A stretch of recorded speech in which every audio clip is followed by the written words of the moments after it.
Hello, I'm Jan Szrewiński. Welcome on board the Eastern Express. As always, I hope you enjoy the journey. But this time, we're getting into the web of cooperation between NATO and Ukraine in the ever-evolving situation in the Russian-Ukrainian war. Kyiv and Brussels have launched the first-ever Defense Innovators Forum, bringing together over 450 startups, investors and government officials to tackle real-world challenges. It is not just a networking event, but also an attempt at finding solutions that can turn the tide of the war.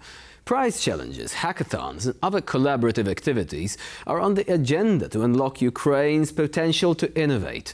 Think of it as Shark Tank, but with global security on the line. So buckle up, because it's going to be a bumpy ride. Here is our latest report. It's been nearly 900 days since the beginning of Russia's full-scale invasion of Ukraine. Despite the prolonged nature of the conflict, Ukrainian troops still show the same strong resolve and desire to defend their homeland. Kyiv has conducted a rare major cross-border attack into Russia's southern province of Kursk, involving around 300 soldiers. According to the Russian authorities, Kursk had to activate and bring in army reserves to help repel the Ukrainian fighters backed by tanks in an area near the border previously largely untouched by fighting. Moreover, the city's residents were urged by the local authorities to limit their movements and stay at home. Ukrainian troops faced 136 clashes yesterday, with the heaviest Russian attacks concentrated on the Pokrovsk front in the eastern Donetsk region.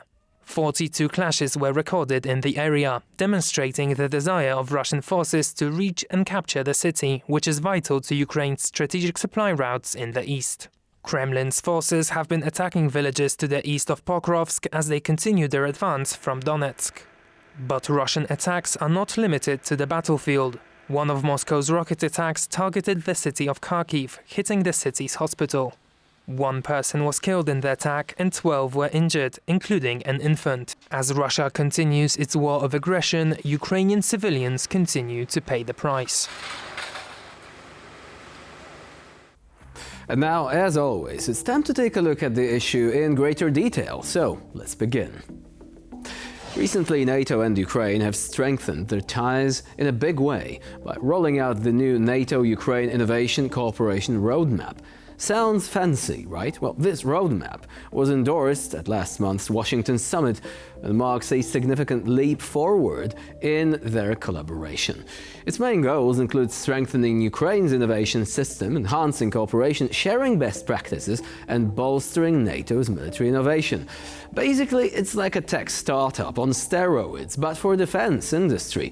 By bringing together entrepreneurs, tech companies, venture capitalists, students, researchers, and defense innovation agencies, NATO is ensuring that Ukraine gets the innovative solution it desperately needs. And it's not just about fancy gadgets, but about real-world operational challenges. Think of it as MacGyver meets Iron Man, but with fewer explosions and more strategic planning involved. Speaking of explosions, let's talk about the latest developments on the ground. Ukraine recently scored a significant victory by destroying a Russian warplane and a warehouse full of glide bombs. This is a major blow to Putin's forces, who have been relying heavily on their air superiority. These glide bombs were a key part of Russia's strategy to rain destruction from above, and losing them is a severe setback. Now, retired US General Jack Kane recently pointed out that while the war is fraught with challenges, it is winnable if the West steps up its game. That means more military aid, more economic support, and more political backing. Basically, the West needs to put its money where its mouth is and support Ukraine like never before. No pressure, right?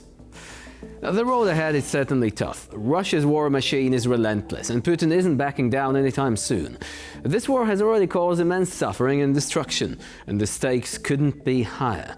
Ukraine's resilience and determination are commendable, but they need all the help they can get from their allies.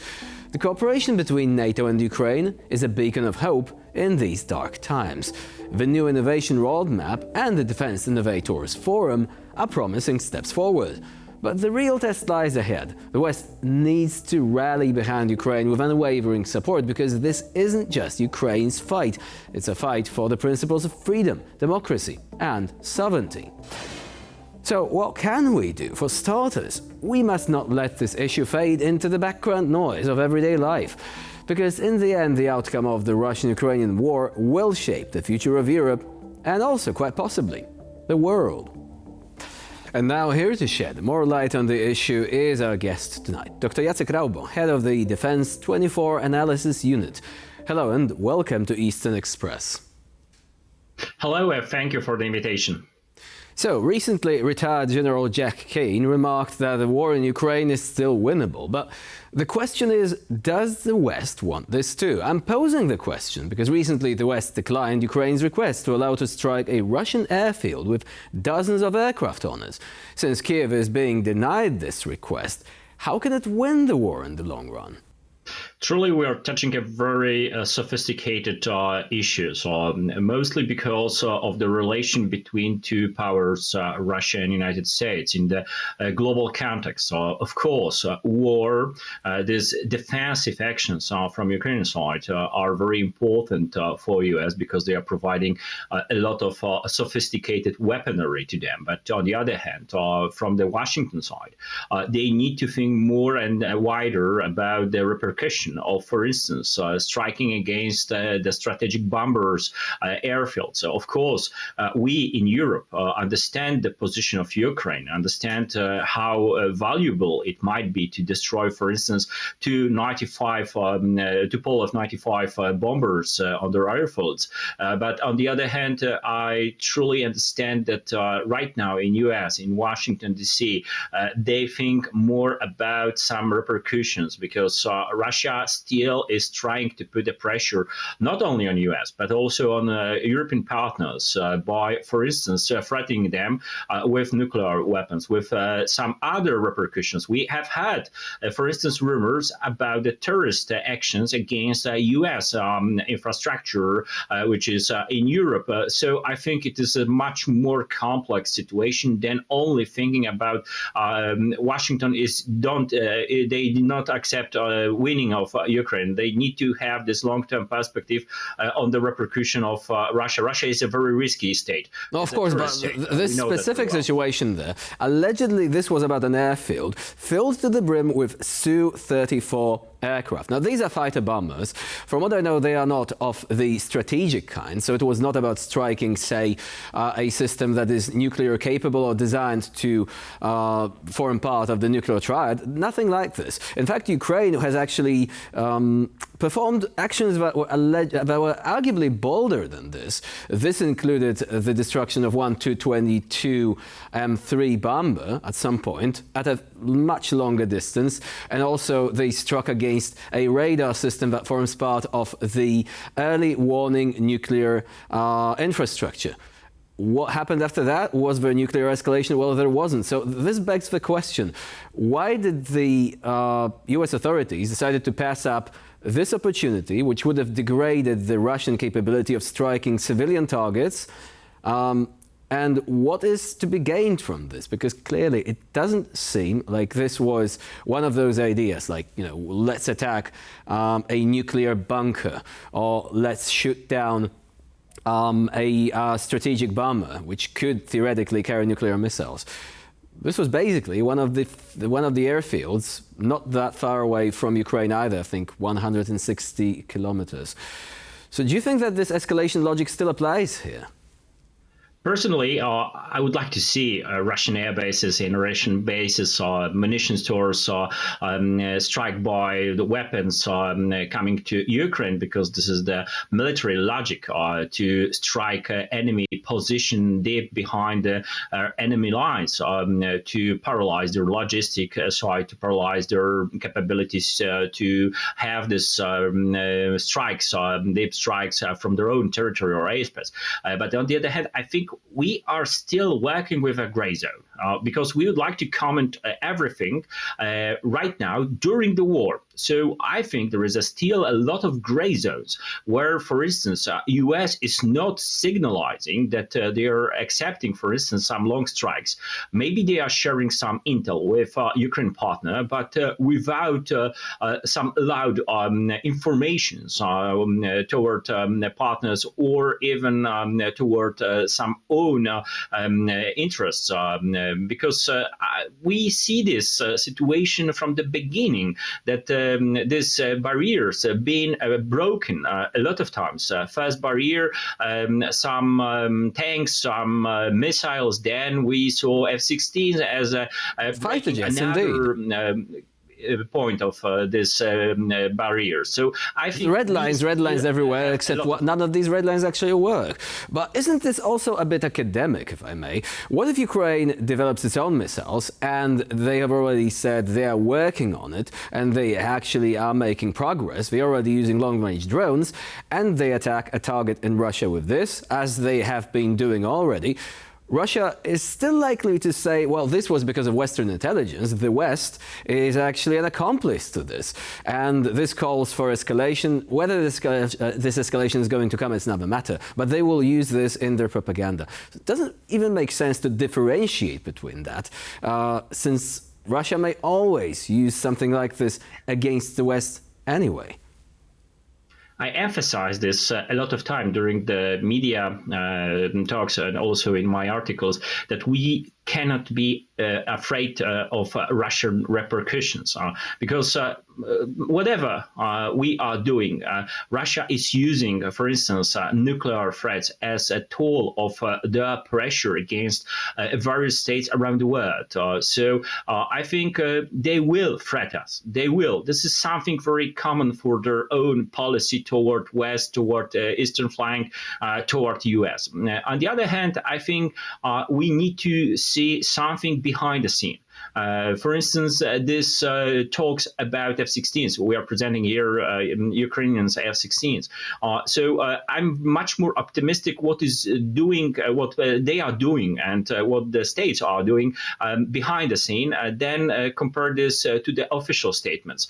Sometimes we are dealing with a game with Russia. They try to pretend to be the very strong power which is threatening everyone, but on the other hand, West is right now changing their attitude to Russia, attitude to Ukraine, and I'm also accepting that in the near future we might see much more precision strikes from Ukrainian side against Russian military compounds or Russian military targets with weapons which might be constructed by Ukrainian military industry by their own self, with, of course, some maybe know-how sharing with their partners from outside. We also should remember that effectively we as the collective West, of course not as Central and Eastern Europe, but if we're talking about the collective West, meaning the US and the UK, guarantors of the Budapest Memorandum have effectively deprived Ukraine of the capability to strike back. I mean, apart from nuclear weapons, they also had the means to carry these warheads, meaning long-range missiles, strategic bombers. They were all cut up into pieces. They were reduced to scrap. Now, this was under the express guarantee that the West would allow Ukraine to survive any sort of incursion against its sovereignty in the future, if it happens. So, effectively, the West now reducing Ukraine's capability to use the missiles provided, well, that does sound a bit hypocritical to some. But even with this in mind, what would you say is going to be, or would be, the true breakthrough here? Not the homeopathic quality of F-16 fighter jets. Some people say this is perhaps a morale boost for the time being. So what do you think might actually be the sort of decisive point? The depletion of Russian equipment, which continues, some sort of other new development? What would that be, in your view? Truly, I'm not believing in one game changer. We have had a lot of time from the beginning of this war that one weapon or one weaponry system is a game changer. It might be a game changer for the whole war situation. Or one offensive. I think we need to. we need to think more about the system of war fighting against Russian aggression. So for me, game changer, it might be the boosting the production of, for instance, munition in the West. You mentioned this phrase, collective West. I think it might be a game changer. It might be much better for Ukrainian holistic situation that we can provide more quality and more quantity in the same time. We talk about the precision strike deeply behind the enemy lines, but on the other hand, the front line, it is necessary to provide them, the soldiers from the front line foxholes, more munition for their motors, for their howitzers, and for instance, for their assault guns. So I think when we are trying to build this kind of a game changer, is the boosting of our own military capability, military production capabilities. And this also has to be contrasted with what's happening on the Russian side. I mean, they are sending T-54 and T-55. I mean, these tanks are ancient, but on the other hand, some people might say, look, it's not about the quality, it's about the quantity. And in this regard, Ukraine, with a smaller population, well, might not actually stand a chance against these so-called meat waves. It's not a politically correct term, but it is being used throughout various articles. So would you say that there is a risk that before the West actually boosts its production capabilities, Ukraine will be flooded by this influx of Russian equipment, poorly trained recruits, and that losses will be much greater than they are today? This kind of threat is existing. I truly agree with your perspective on that.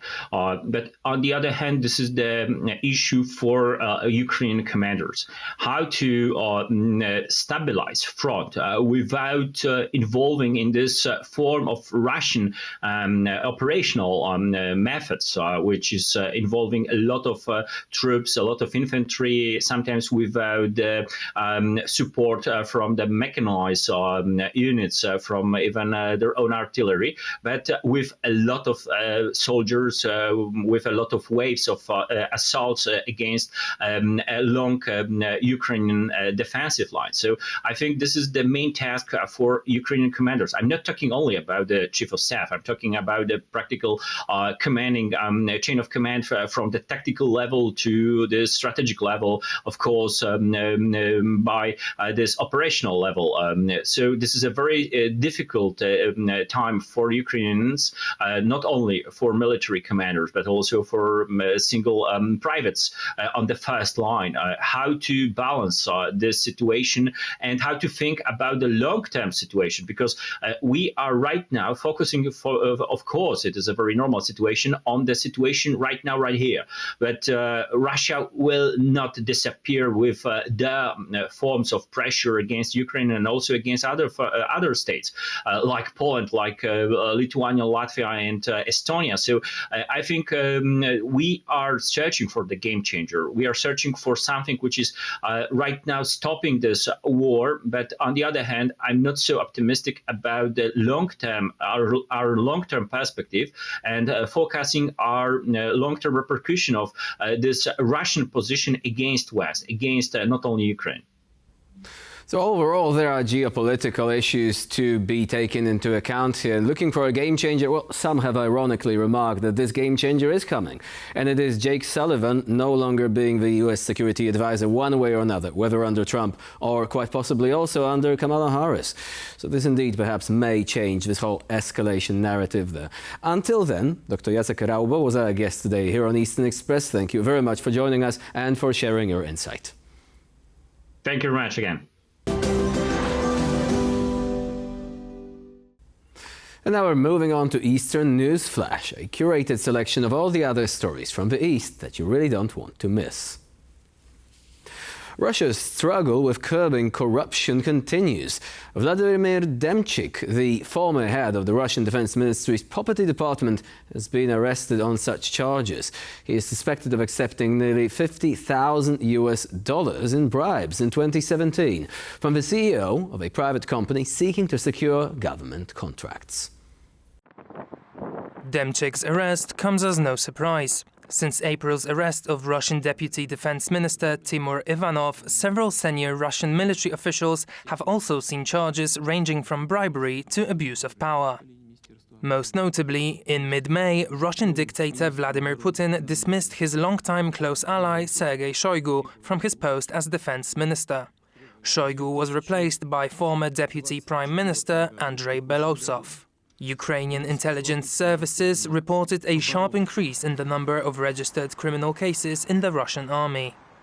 In the southern military district of the Russian armed forces alone, the number of criminal cases initiated within 5 months of 2024 has tripled. The increase is closely connected with the fact that several Russian soldiers deployed in Ukraine obtained legal discharge documents through bribery.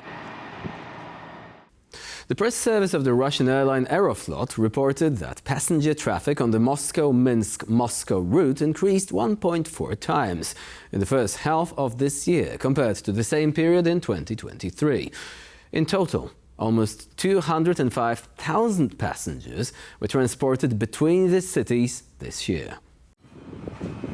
The calculations take into account only Aeroflot's own flights and do not include those of smaller airlines. In the period from January to June of 2024, Aeroflot carried a total of 4.2 million passengers on its international cruises, over 34% more than in the first half of 2023. During these 6 months, the most popular destinations for international flights from Moscow were Istanbul, with more than 320,000 passengers, Phuket, with more than 245,000 passengers, and Dubai, with about 240,000 passengers. The national airport in Minsk confirmed that Aeroflot has increased the number of flights between Moscow and Minsk to 6 a day, bringing the total to 42 a week. The West African nation of Niger has elected to sever its diplomatic relations with Ukraine. The decision comes 2 days after neighboring Mali made a similar announcement. Niger will cut ties with Kiev with immediate effect. Following reports that Malian military troops and Russian Wagner Group mercenaries suffered significant losses in recent clashes with Tuareg-led rebels, Mali broke diplomatic ties with Ukraine over its alleged support for the anti-government group. Ukraine's foreign ministry dubbed Mali's decision hasty and regrettable, and added that Mali's transitional government had not provided any evidence of Ukraine's involvement in any of the clashes. The Niger and Mali announcements come as Ukraine's foreign minister Dmytro Kuleba is on a diplomatic tour of several African countries. Developing relations with African countries is one of Ukraine's foreign policy priorities for 2024. The official has already visited Malawi and will travel next to Zambia and Mauritius. And for this episode of Eastern Express, it's the end of the line. Please stay with us here on TVP World for more latest news and updates. I'm Jonasz Rewiński. Bye for now.